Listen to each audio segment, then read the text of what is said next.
नमस्कार शेतकऱ्यांनो, मी राहुल परभणीकर तंत्रज्ञानमध्ये आपलं सर्वांचं सहर्ष स्वागत करतो।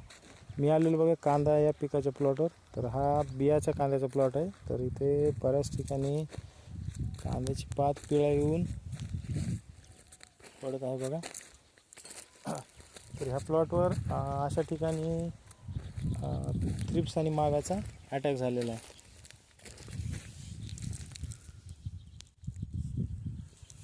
तर ज्यांच्या कोणाकडे बियाचा कांदा असेल आणि तो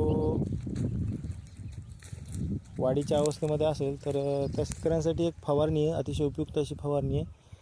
तर हा पिळा प्रादुर्भाव वाढू नये याकरता आपल्याला घ्यायचं आहे UPL कंपनीचं आपाची 10 ग्राम, धानुका कंपनीचं कोनिका 20 ग्राम, महावीर कंपनीचं रेक्टर ग्रीन 40 ml आणि सिलिकॉन बेस स्टिकर 10 ml या पद्धतीने 20 लिटर पंपासाठी अशी फवारणी करा। याचे नियंत्रण कमी होऊन जाईल। तर अशाच नवनवीन माहितीसाठी परभणीकर तंत्रज्ञान चॅनलला सबस्क्राईब करा, व्हिडिओला लाईक करा आणि शेअर करा। धन्यवाद।